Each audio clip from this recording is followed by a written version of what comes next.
Onward, religious soldiers, marching off to slaughter children. Chapter 17. Of course, murdering someone with a fire pan makes the fire pan sacred.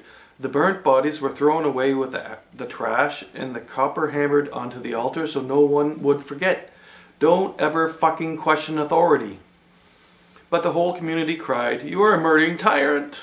So the Lord told Moses, how unusual. So the Lord told Moses he'd kill them all to protect the lie of dictatorship. Verse 10. Remove yourself from this community that I may annihilate them in an instant. That is our famous, compassionate, slow to anger, loving Lord God Almighty for you. Piss him off and he will kill everything and everyone. Moses said, "No, Lord, not all of them. Just kill a bunch of them." Moses sent Aaron with some incense to stop the plague.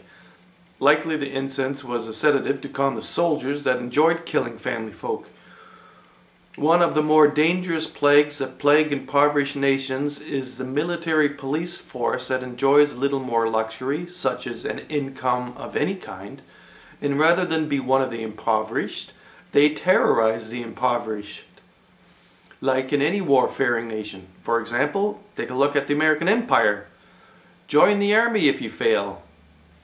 Robert Zimmerman saying that. And if you need many soldiers, let poverty reign. The army will be the only way out for many. 14,700 died before Aaron could stop the plague, plus 2,500 Levites. So to prove who was holy, Moses told Aaron to get a stick from all the chiefs, carve out their names on them, and put them in a tent. The tent.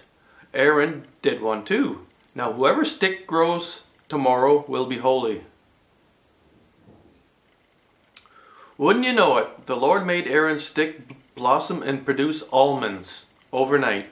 I wonder how that happened. Moses said, "See you fuckers, that proves it. Now shut up and eat your manna cake, or the Lord will kill you." So they cried. They knew they were doomed. Verse 27.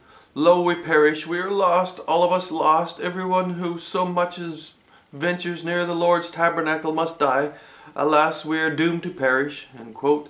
And just a little quote from Jim Morrison. They got the guns, baby, but we got the numbers.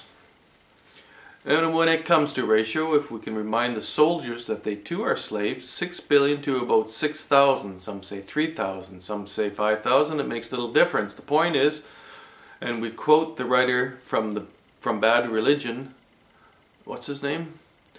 When all kings and queens relinquish their crowns. This must happen. The age of royalty must come to an end. A peaceful solution would be better for our chances to make it a permanent solution. Stop giving money to religious organizations. We've had that before where the French slaughtered a bunch of kings and somebody said, "Did it help any?" And they said, "It's too early to tell." Yeah. Well, the problem is you need some kind of government. So that means you're going to have to educate people to do it, and you're going to have a lot of people doing it. And you have to have a lot of participation.